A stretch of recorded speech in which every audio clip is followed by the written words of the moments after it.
Check out carmarshal.com. The link is in the description. They help support us.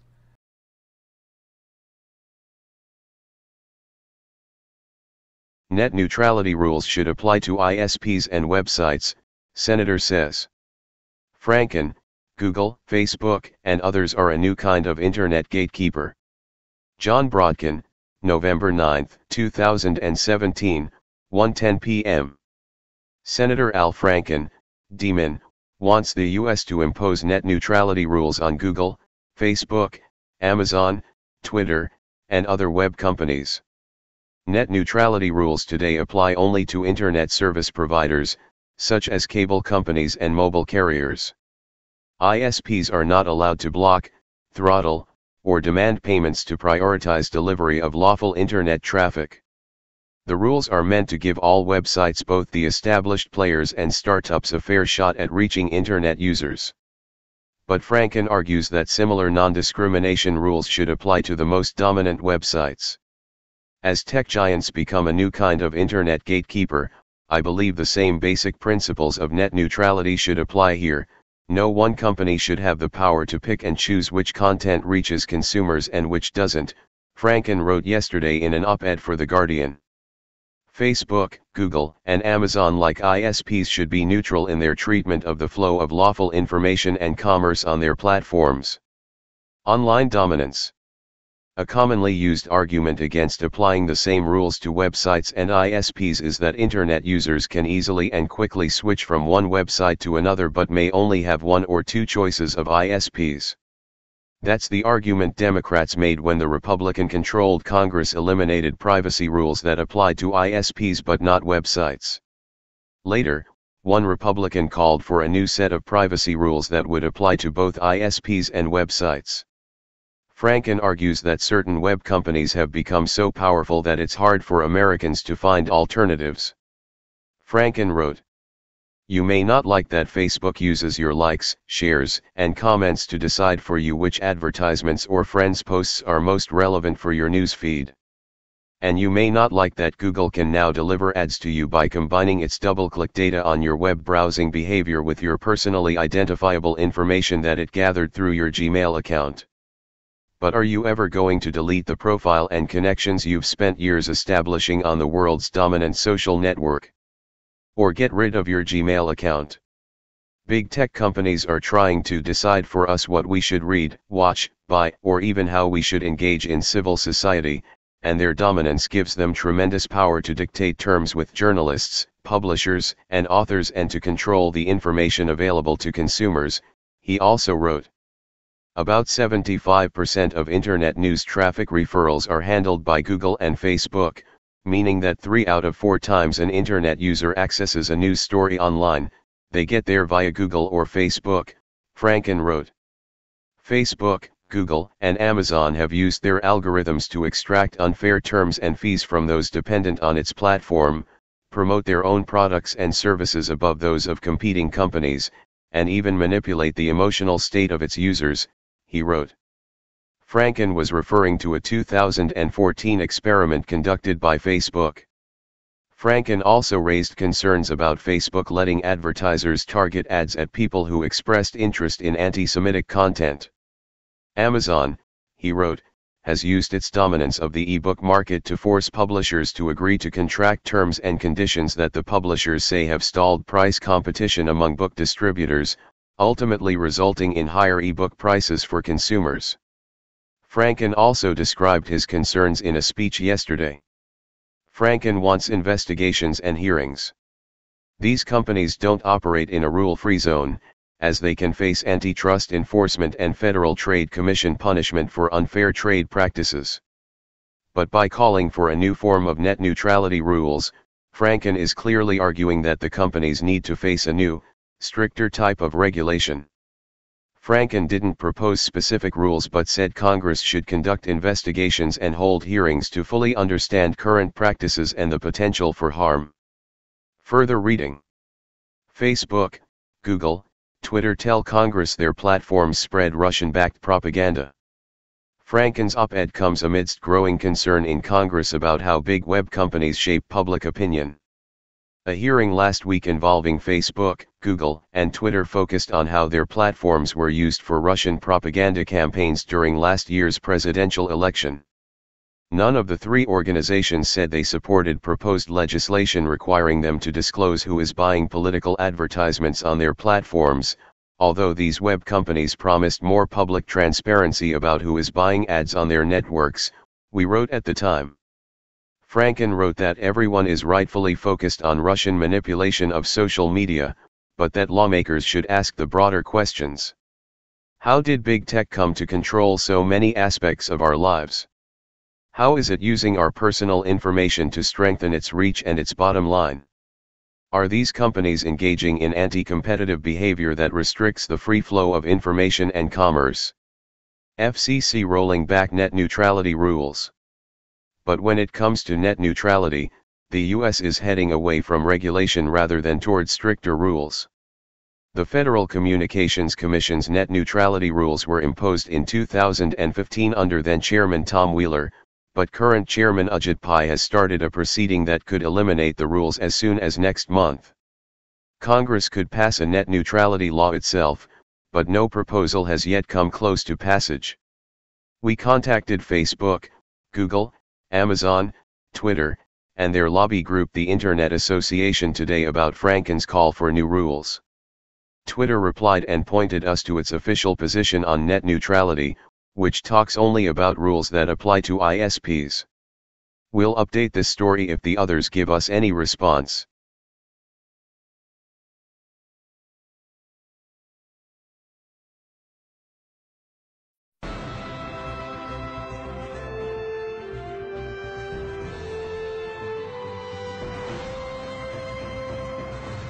Does the government work for us or do we work for the government? Tonight, what if the Constitution no longer applied? What if the whole purpose of the Constitution was to limit the government? What if Congress's enumerated powers in the Constitution no longer limited Congress, but were actually used as a justification to extend Congress's authority over every realm of human life? What if the president, meant to be an equal to Congress, has instead become a democratically elected, term-limited monarch? What if the president assumed that everything he did was legal just because he's the president? What if he could interrupt your regularly scheduled radio and TV programming for a special message from him? What if he could declare war on his own? What if he could read your emails and your texts without a search warrant? What if he could kill you without warning? What if Supreme Court justices no longer looked to the Constitution to determine the constitutionality of a law, but rather simply to what justices who preceded them thought about it? What if the rights and principles guaranteed in the Constitution have been so distorted in the past 200 years as to be unrecognizable by the founders? What if the 50 states were no longer sovereign entities, equals to each other, and parents of the federal government they voluntarily constituted? What if the states were mere provinces of a totally nationalized and fully centralized government? What if the Constitution was amended stealthily, not by constitutional amendments duly ratified by the states, but by the constant and persistent expansion of the federal government's role in our lives? What if the federal government decided if its own powers were proper and constitutional? What if the Constitution were no longer the supreme law of the land? What if you needed a license from the government to speak, to assemble, or to protest against the government? What if the government didn't like what you planned to say, and so it didn't give you the license? What if the right to keep and bear arms only applied to the government? What if posse comitatus, the federal law that prohibits our military from occupying our streets, were no longer in effect? What if the government considered the military an adequate dispenser of domestic law enforcement? What if cops looked and acted like troops and you couldn't distinguish the military from the police? What if you were not secure in your person, in your papers, and in your property? What if federal agents could write their own search warrants in defiance of the Constitution? What if the government could decide when you were and were not entitled to a jury trial? What if the government could take your property whenever it wanted? What if the government could continue prosecuting you until it got the verdict it wanted? What if the government could force you to testify against yourself simply by labeling you a domestic terrorist? What if the government could torture you until you said what the government wanted to hear? What if people running for president actually supported torture? What if the government tortured your children to get to you?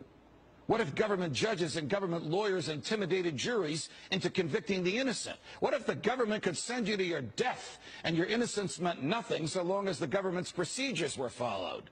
What if America's prison population, the largest in the world, was a cruel and unusual way for a country to be free? What if half the prison population never harmed anyone but themselves? What if the people had no rights except those the government chose to let them have? What if the states had no rights except to do as the federal government commanded? What if our elected officials didn't really live among us, but instead all had their hearts and homes in Washington, D.C.? What if the government could strip you of your rights because of where your mother was when you were born? What if the income tax was unconstitutional? What if the states were convinced to give up their representation in Congress? What if the government tried to ban you from using a substance in your body that is older than the government itself? What if voting didn't mean anything anymore because both political parties stand for big government? What if the government could write any law, regulate any behavior, and tax any event? The Constitution be damned. What if the government was the reason we don't have a Constitution anymore? What if you could love your country but hate what the government has done to it? What if sometimes to love your country you had to alter or abolish the government? What if Jefferson was right? What if that government is best which governs least? What if I'm right? What if the government is wrong? What if it is dangerous to be right when the government is wrong? What if it is better to perish fighting for freedom than to live as a slave? What if freedom's greatest hour of danger is now?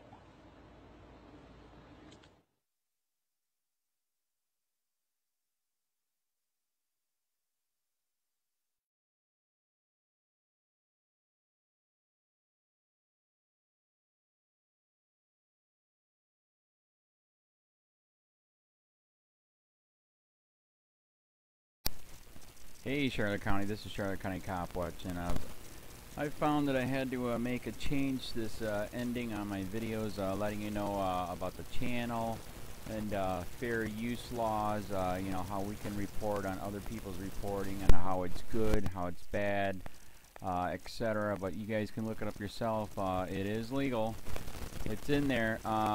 But like I've told you before, that I've been cut off from making money on YouTube for 4 years. It's really weird, bizarre, but they cut the money off, but they said you can keep the channel, and now YouTube makes all the money. And if you get bored, plug it into Social Blade website, and you'll see that they are making a huge amount off the site. Right now it's at 63 million views, 53,000 subscribers, almost 3 million views a month.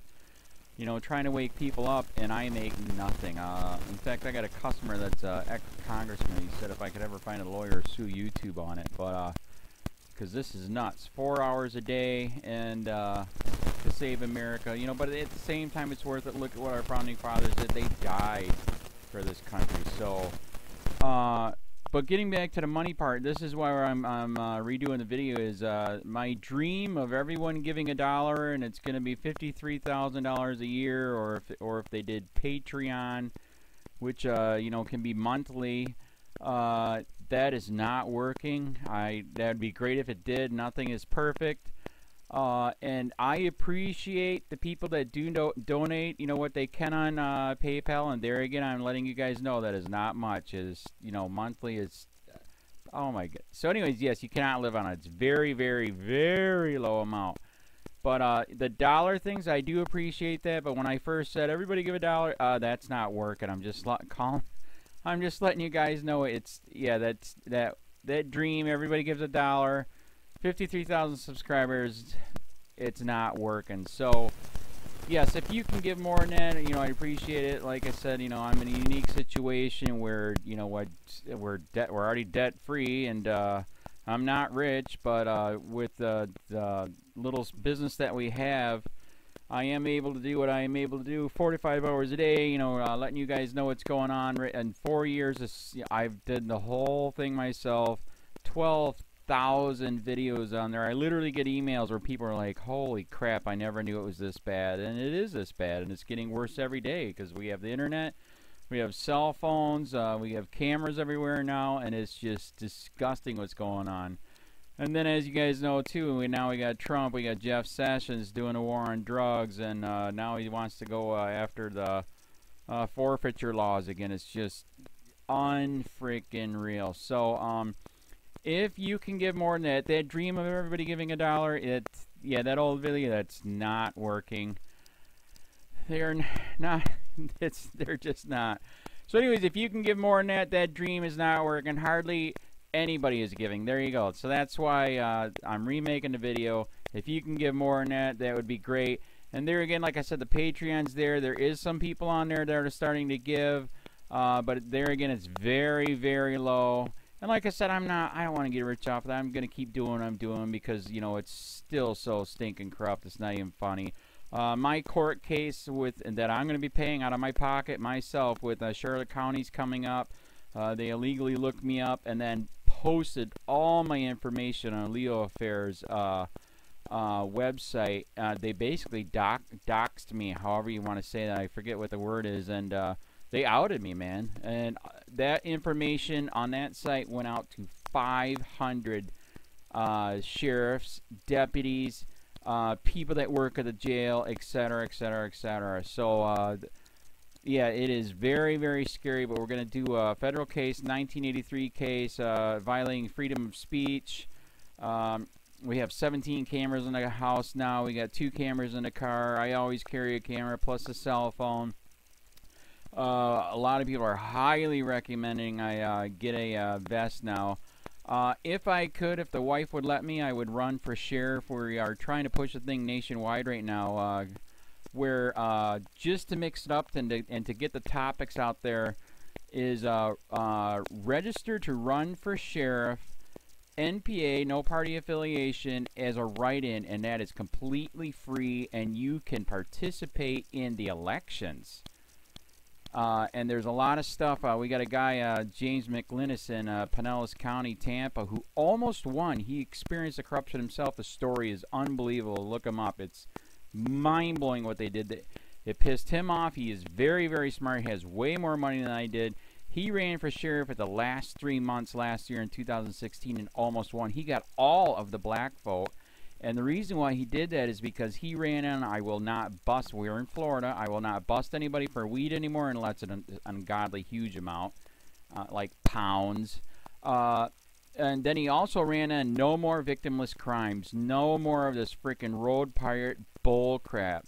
And then he was going to cut the budget by 30%. And when you think about that, you can. If you stop the road pirates, you can get rid of a bunch of people. Gone. So, the wife has been saying, yes, I can, yes, I can't. So I don't know. We're trying to find somebody that can do it because I am busy doing this anyways. But, so I'm making a video, like I said, that $1 a month from everybody, you know, for 53,000 subscribers, that is not working. I'm just letting you guys know. Absolutely give way more than $1 a month. If you can, I appreciate anything.